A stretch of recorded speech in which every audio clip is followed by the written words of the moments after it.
បាទជម្រាបសួរបងប្អូនជាទីស្រឡាញ់ទាំងអស់គ្នាយើងមកជួបគ្នានៅមេរៀនបន្តទៀតអញ្ចឹងយើងនឹងយល់ដឹងស្វែងយល់ទៅលើលក្ខណៈមួយចំនួនទៀតទាក់ទងនឹងកម្មវិធី AutoCAD របស់យើងមុននឹងឈានជើងទៅរកការគូសទៅលើប្លង់ក៏ដូចជាការប្រើទៅលើ comment របស់យើងអូខេអញ្ចឹងទាក់ទងនឹងវីដេអូនេះយើងនឹងស្វែងយល់ខ្លះៗទៀតអូខេអញ្ចឹងស្វែងយល់ទី1គឺទៅលើអីគេអញ្ចឹងទាក់ទងនឹងកន្លែងនេះប៉ុន្តែថាកន្លែងនេះតាក់ទងនឹងកន្លែងនេះវាអាចនឹងប្រែប្រួលប៉ុន្តែកន្លែងប្រែប្រួលនោះគឺយើងមានកន្លែងកំណត់បើន័យថាកន្លែងនេះបងប្អូនមើលកន្លែងមួយជួរនេះខ្ញុំជួរនេះឃើញកន្លែងសញ្ញាកងចក្រនេះហើយយើងចុចទៅលើសញ្ញាកងចក្រនេះមកគឺវាបង្ហាញឲ្យយើងឯងវាមាននេះខាងលើគេបអស់មាន 3D Basics វាមាន 3D Modeling បើន័យថាវាបំរែបំរួលនៅពេលណាយើងចុចចឹងឧទាហរណ៍ខ្ញុំយក 3D Basic បើន័យថាវាចេញលក្ខណៈមួយលក្ខណៈបែបចេញជា 3D ប៉ុន្តែ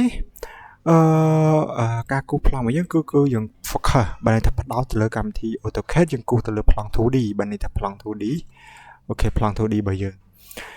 ប៉ុន្តែជៀសវាងខ្ញុំប្រាប់ដើម្បីជៀសវាងឧទាហរណ៍ដែលពេលចុចទៅបងប្អូនច្រឡំដៃទៅចុចទៅវាចេញបែបនេះមកអត់ដឹងថាត្រូវកំណត់ឲ្យវាចូលទីតាំងដើមរបស់យើងលក្ខណៈ AutoCAD របស់យើងគូសក្នុងប្លង់ 2D របស់យើងហ្នឹងកំណត់តាណាគឺកន្លែងហ្នឹងប្រែថា drawing and នេះចឹងគឺយកលើខាងគេមកគឺ annotation នេះប៉ុន្តែអាកន្លែងហ្នឹងអាចថាវាបាត់ឬមិនបាត់គឺនៅក្នុងនេះបើន័យថាបើសិនជាវាអត់ show យើងនៅនេះទេវាគឺនៅក្នុងនេះបើន័យថាយើងចុចបាត់ទៅលក្ខណៈអត់ឃើញអាហ្នឹងទេតែវានៅក្នុងនេះឧទាហរណ៍ដូចខ្ញុំជាចឹងនេះវាលុបចោលទាំងអស់អូខេឃើញលក្ខណៈវាថយឲ្យយើងលក្ខណៈយើងលុបវាន័យថាពេលណាអត់ឃើញវាហ្នឹងបើន័យថាវានៅក្នុងនេះអូខេខ្ញុំចុចទៅវាបាត់នេះតើទៅនឹង workspace and switching អូខេអញ្ចឹងធ្វើការគ្រីសមកវិញទាំងអស់មកអត់ជាបញ្ហាទេកន្លែងនេះយើងគ្រីសទៅវាអត់ធ្វើការទៅឬក៏បែបម៉េចទៅលើយើងទេអញ្ចឹងអាហ្នឹងមួយបងប្អូនត្រូវដឹងតើទៅនឹងកន្លែងហ្នឹងបើន័យថាវាមានការបំរែបំរួលនៅពេលណាយើងចុចទៅលើវាយ៉ាងនេះយើងចុចតែយើងយកលើមកលក្ខណៈយើងគូសប្លង់ទៅលើកម្មវិធី AutoCAD គូសប្លង់ 2D របស់យើងមួយទៀតតើតងទៅនឹងបងប្អូនត្រូវស្វែងយល់តើតងទៅនឹងត្រង់នេះបើន័យថាត្រង់នេះបើន័យថាម៉េចន័យថាឥឡូវឧទាហរណ៍ខ្ញុំចុចកន្លែង topវាមាន top វាមានបាតវាមាន left វាមាន right អញ្ចឹងតើតើនៅពេលណាយើងបែបនេះទៅឥឡូវឧទាហរណ៍ដូច top នេះបើន័យថា top នេះគឺសំដៅទៅលើយើងមើលពីលើឥឡូវឧទាហរណ៍ខ្ញុំគូស rectangle មួយបើន័យថាជា box ជាប្រអប់ជាមួយអញ្ចឹងជាប្រអប់មួយបើសិនជាយើងមើលពីខាងឆ្វេងឬក៏មើលពីខាងស្ដាំបានន័យថាវាចេញជាបន្ទាត់ហើយបងត្រូវដឹងយើងអាចយកกระดาษសភៅមួយកระดาษសភៅលីតមួយចុះហើយយើងមើលกระดาษសភៅស្ដើងហ្នឹងយើងមើលចំពីលើមានថាវាឃើញផ្ទៃធំប៉ុន្តែបើសិនជាយើងមើលពីចំហៀងយើងឃើញថាសាច់វាត្រូវវត្តដូចជាបន្ទាត់អូខេជាមួយខ្ញុំដាក់ឲ្យមើលបងប្អូនទាំងអស់គ្នាមើលទៅនឹង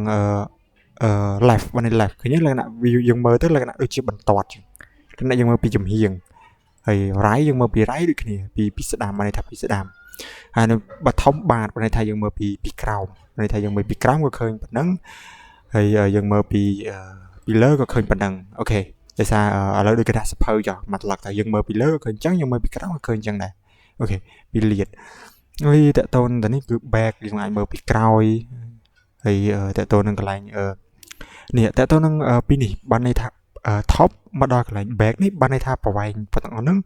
គឺបានន័យថាវាតំណែងតំណងទៅលើ 2D បានន័យថាឥឡូវ left ន័យថានេះគឺ 2D ន័យថាបន្ត 2D តើទៅនឹង back ក៏យើង 2D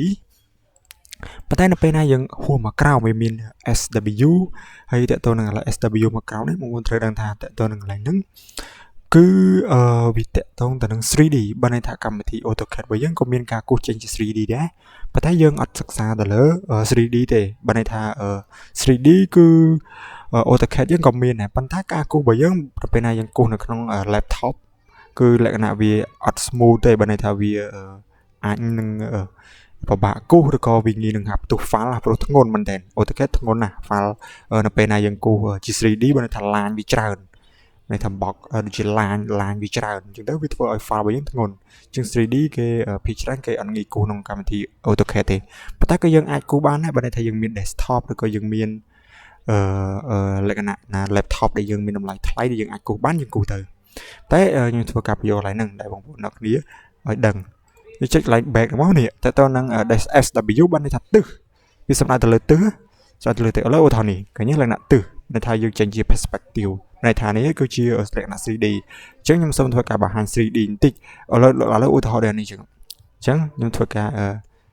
ឃើញលក្ខណៈនេះ 3D លក្ខណៈបកជាប្រអប់មួយអញ្ចឹងជាប្រអប់មួយយើងឃើញឡាញឡំជាតិចបាទ1 2 3 4 5ឃើញលក្ខណៈឡាញចឹងបើយើងគូសតែវិឡាមួយយើងគិតមើលឡាញវាច្រើនអញ្ចឹងទៅធ្វើឲ្យ file AutoCAD របស់យើងគឺធ្ងន់មែនទែនអានេះគឺតើតើនឹងលក្ខណៈ 3D អញ្ចឹង 3D គឺយើងមានទិសយើងមើលទិសវាទៅគឺទិសហ្នឹងគឺបងប្អូនអាចស្វែងយល់វាបានគឺយើងចុចទៅលក្ខណៈវាបំរើមួយទិសឲ្យយើងនេះលក្ខណៈវាខ្សោឲ្យយើងនេះប៉ុន្តែកន្លែងហ្នឹងគឺយើងអាចបវល់បានតិចយើងចុច shift មកដូច SketchUp ចឹងយើងចុច shift ហើយ scroll កណ្ដាលនេះធ្វើការបវល់វាអាហ្នឹងលក្ខណៈ 3D ប៉ុន្តែខ្ញុំបញ្យល់រហូតដល់ 3D នេះដោយសារនៅពេលណាបងប្អូនទាំងគ្នាយើងចូល line 2D ដើម្បីចូល line 2D យើងចុច line top នេះលក្ខណៈ 2D ចឹងឥឡូវឧទាហរណ៍ដល់ពេលណាបងប្អូនចុចលក្ខណៈចុចទៅវាចូល 3D ដល់ពេលណាចូល 3D វាចែកដនចឹងបងប្អូនចុចទាំងនេះចុច shift ហើយចុចមកកណ្ដាលហើយទាញឃើញទេទាញចេញ 3D បាទអញ្ចឹងលក្ខណៈដល់ពេលណាបងប្អូនចេញជា 3D ដែរអត់ដឹងថាអូ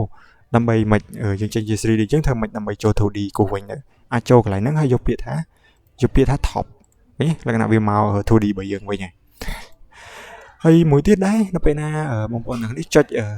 លក្ខណៈចុចឧទាហរណ៍ចុចយើងគូប្លង់ណាយើងចូលខ្ញុំចូលវាស់ឲ្យទៅលក្ខណៈចែកដល់បងប្អូនចុច shift ហើយចុចមកកណ្ដាលទាញន័យថាចុច shift មកកណ្ដាលហើយធ្វើការទាញទៅតាណាមួយទាញមកឆ្វេងទាញមកស្ដាំឬក៏ទាញទៅលើទាញទៅក្រោមទៅវាចេញជា 3D លក្ខណៈបងប្អូនអាចដឹង 3D មើលកន្លែងនេះថាវាសូយើងលក្ខណៈ by perspective នេះអញ្ចឹងនេះលក្ខណៈ 3D អញ្ចឹងជំរឿសយើងអាចឲ្យចូលកន្លែងនេះបន្តមកទៀតយើងយកថា top មួយទៀតឬក៏អាចយើងយក control Z ហៅថាវាថយមកក្រោយវិញឃើញថយមកក្រោយវិញមកដល់ទៀតលក្ខណៈជីហើយ control Z មកថយមកវិញហ្នឹងអាហ្នឹងហើយបានខ្ញុំអាចបង្ហាញបងប្អូនទាំងនេះចូលរហូតទៅដល់ទៅនឹង live perspective នេះទៅនឹង line 3D នេះអញ្ចឹងហ្នឹងហើយគឺ 3D នៅពេលណាបងប្អូនមើល top ហើយយើងមើលកន្លែងទិសនេះបើថានេះយើងមើលពីមុខអញ្ចឹងយើងអាចមើលពីឆ្វេងលក្ខណៈវាដាក់មើលទៅទិសឆ្វេងតែវាដាក់ top ប៉ុន្តែអត់ជាបញ្ហាទេដូចខ្ញុំបញ្យល់អញ្ចឹងលក្ខណៈយើងគូស 2D អញ្ចឹងពីច្រើនគេអត់ទៅដល់នឹងញ៉ៃទេលក្ខណៈនេះខ្ញុំបញ្យល់បងប្អូនអ្នកនេះឲ្យដឹងទៅកុំឲ្យយើងអត់សិក្សាទៅលើវាអត់ដឹងហើយដូចថាចៃដន្យមិញអញ្ចឹងយើងចុចចូល AutoCAD 3D អញ្ចឹងទៅលក្ខណៈចេញជា 3D ទៅយើងអត់ដឹងថាធ្វើម៉េចដើម្បីត្រឡប់មកវិញអញ្ចឹងទៅអូខេហើយ